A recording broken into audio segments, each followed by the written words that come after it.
Black Beast in the house. Derrick Lewis. You know how excited I get to talk to you? I mean, this is ridiculous, right? This is real life.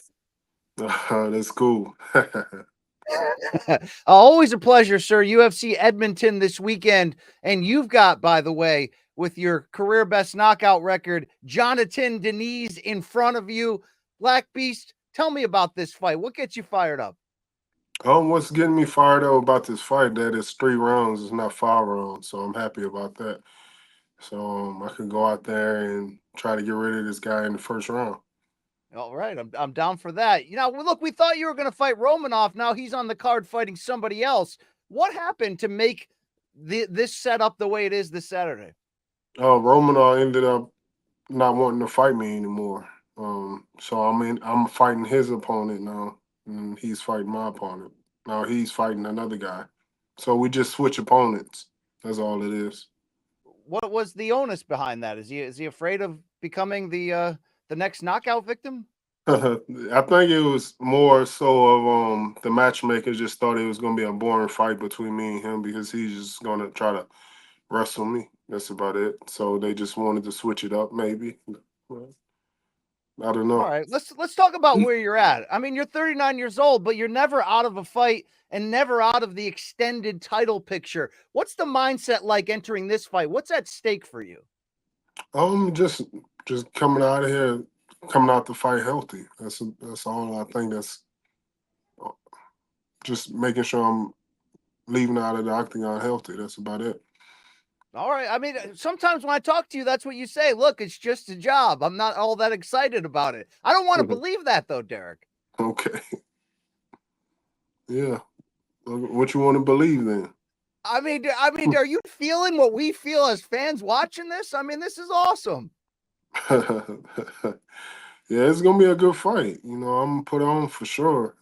Especially knowing that it's gonna be 3 rounds. I haven't had a 3 round fight in a while, so I'm happy about that.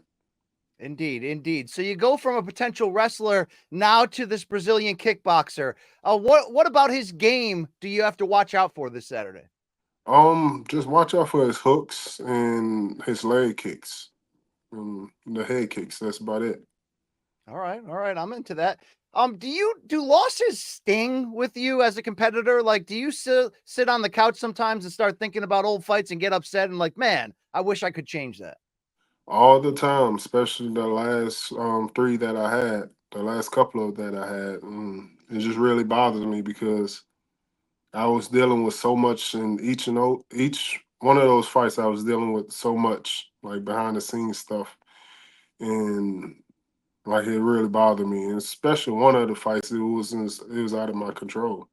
So yeah, When you say behind the scenes stuff, like personal challenges? yeah, personal challenges and also like a bad weight cut. Yeah, it was a horrible weight cut. I went in that fight, didn't have no energy. Like I could barely even walk. It was just like I was cramping so bad, and I didn't hydrate it the way I was supposed to. So how has that changed coming into this fight? I kept my weight down. I trained a lot. I got made sure that my weight was down a lot quicker before I even got to Edmonton, and just made sure that I didn't get my weight back up. A lot of that had a lot to do with my gas tank inside of the octagon. Sure, sure. How much weight do you end up having to cut to get to that 265 limit? 30 pounds. Jeez, Yeah, not easy. not at all. Especially whenever you got all this commercials by all these fast food restaurants and stuff. Dude, I know you were a Popeyes guy at one point. Do you have a favorite these days when it's time to get down? I mean, like I'm a Taco Bell guy, but believe that. But what about you these days? Oh, I've been eating a lot of my fit food and Chipotle. Okay, okay, So that's yeah. decently healthy. I mean, here's my problem, Derrick. You go into like a gas station, like a Cumberland Farms or a Sheets, and they got those things on the rollers, with the meat and the Mm, sausage and the. I yeah, mean, it's calling me, but then the doctor's like, "Sorry, sir, you got a black liver," and I'm like, how did I get here? And yeah. No, I couldn't eat nothing at the gas station like that. I just been sitting on the roller. Nah, none of that. Nah, I just know how nasty gas stations are. I They can't are. just They're the silent killer, Derrick. They don't tell you about that growing up. I yeah. thought you can grab 2 dogs at 7-Eleven on the way by every time, and it wasn't going to be an issue. Yeah, whenever I was in the oil field, we used to eat that type of stuff all the time. But no, I couldn't eat it now. All right. How much respect do you have for one of your old great opponents, Daniel Cormier, who you fought at Madison Square Garden, that when he retired, he's like, F it. I'm going to eat whatever I want, and people are going to be okay with that. Yeah, that's good for him. But yeah, forget that guy. That's good that he can eat whatever he want right now. That's good. Yeah, he's living a good life over there, DC, behind the microphone. You know what I mean? Big Yeah, fan of that guy. I mean, look, we talk about losses right there. Would you go back and change that fight if you could? of course. I went in that fight injured. I had a hurt knee, and they knew I had a hurt knee. My MCL and ACL was partial torn. My MCL was torn. My meniscus is gone, and my ACL is partial torn. My ACL is still partial torn right now, and they rebuilt my knee right after that fight. Okay, okay. I mean, were you just in a decision that's your opportunity, that's your moment, you got to take it? Yeah, because they was going back and forth with Stipe, and they was trying to get a fight done. And Yeah. of course that was my first title fight, so I was like, yeah, I'll take it. All right, all right. Speaking of this division and speaking of MSG and Stipe, he's finally going to get John Jones here in a few weeks. Does that fight move you at all for the heavyweight championship? Oh, I don't care what's going on outside of the fight that I got going on. I really don't even keep up with the UFC, so it don't matter to me.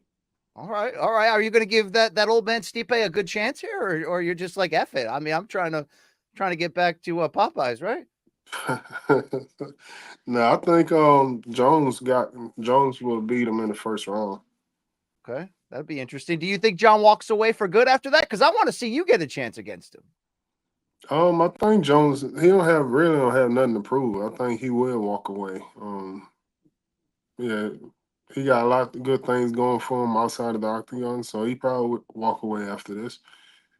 Yeah. Is that the right move when you got this Aspinall guy that everybody's talking about knocking on his door with that interim belt? Well, I don't know. I don't know. I really don't keep track of everyone else. I don't I know. respect that out of you, Black Beast, for sure. So what gets you motivated and moved? What makes you happy these days outside of the cage? What are you up to? You playing Fortnite? What are we could be hanging out here, Black Beast. What are you doing? I'm just chilling with my family. I'm chilling with my wife, my kids, and stuff like that, doing stuff with them. That's why I get up for. That's what I look forward to, and that's what pushing me through the week right now and getting like excited knowing that my family at home waiting for me that I haven't seen in 2 weeks. So I'm happy to. That's That's great. what's getting me through the week right now. I know that feeling on the road. It's a lonely existence. You know what I'm saying? Yeah, for sure. Yeah, that's why I end up at Cumberland Farms all the time, but that's just my personal issues. Black Beast, do you look back at your big moments and like sometimes I'm just like for fun, I don't even want to watch your fights. I just want to watch your interviews because you make us so happy. Does that kind of stuff make you happy in hindsight? No, it's embarrassing. I'll be wishing that I never even said and did none of those things. I Come just be so on. happy. I'll just be so happy in the moment and just anything come to my head or whatever that I end up just doing inside of the octagon. So like whenever it's all said and done, then whenever I'm relaxed, I just be embarrassed that I did any of that stuff. Well, did you ever get scolded for any of it? I mean, outside of the time the Ronda No. Rousey comment and your wife, do you ever get scolded where like, hey, Derrick, we love you, but don't be taking the shorts off. People don't need to see the full moon. No, never. All right. All right. Well, maybe it's still a possibility for you one day. Get a big win, Nah, just take it all off. You know what I mean? Just nah. I'm trying not to do none of that no more. all right. All right. You good? I want to make sure you're good because I feel like I'm more excited about this fight than you, Derrick Lewis. Come on, man. Yeah, it's just another fight. It's another All fight. right. It's just another day at the office, right? Just another day. That's it. But I mean, you got to be super proud of everything you accomplished. Yeah, I am. I'm happy that what I accomplished. I'm happy that I made it this far. So I had a lot of doubters, and I still have a lot of doubters that don't believe in me. And that's fine. I'm not doing it for them. I'm doing it for my family. Heck yeah. Heck yeah. I mean, you're one of 2 men to defeat Francis Ngannou in the octagon. That's got to feel good. Yeah. Yeah, if you say so, yeah. I was Even there. I though watched it. I saw it. Yeah, well, yeah, it didn't make me feel good. It wasn't a great fight, but no one remembers that stuff, right? shoot, yes they do. All right, all right, all right. I mean, Derrick Lewis, we got like 2 more minutes. What else you want to talk about here? I thought we were gonna So, get down on hamburgers, but it didn't go anywhere. So where you located at right now? I'm in Connecticut. You never come by these ways. We could, I'm waiting for you. Oh, okay. All right, all right. Big Texas fan, right? Yeah, yeah. Texas fan. Man, we got what is that? Stephon Diggs he got hurt this past weekend. Yeah. So he's gonna be out for the season. So we're trying to make some trades right now and trying to get a replacement. Because we need some receivers right now. A lot of our top receivers are hurt. Were you a football player back in the day? I played college ball at Kilgore Junior College. Yeah. What position? Defense end. Heck yeah. Heck yeah. All right. Did you separate people from their consciousness? I gotta imagine that happened once or twice. Yeah, yeah.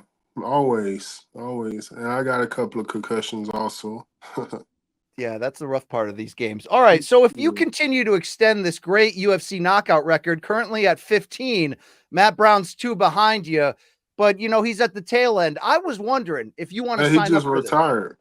Yeah, so he's not going to pass you. But if you're still one day retired but still able-bodied and somebody gets close to your number, would you consider picking up the phone and coming back just to knock them out, just to push it back one more knockout? Not at all. Not at all. All right. Whenever I'm done with this, I'm done. I ain't gonna come in and out, in and out. Like, oh, I ain't gonna put no counter. Like, oh, I'm retired and come back. What do Even you though think? I did that once, like 2017, but I'm not gonna do it no more. What do you think retirement looks like for you? Commentator, coach, or just family man living it up? I'll do a little commentating. Yeah, I'll do a little commentating if they pay me good. I heard commentating nowadays getting paid pretty good. Yeah, I mean, look how happy DC is, right? Yeah, he getting paid $500,000 just to make stuff up. Yeah. Derrick Lewis, thank you for your time. It's been great to hang out with you. I hope we can just keep doing this ahead of every fight. All right, you know what I'm saying? That'd be cool. That'd be cool. Then one day we'll rendezvous in Connecticut. We'll hang out like the old days. You know what I mean? Shirts off, running the beach like Rocky and Apollo. It'd be great. Sounds good to me. All right, thanks. Good luck to you this weekend. You got this.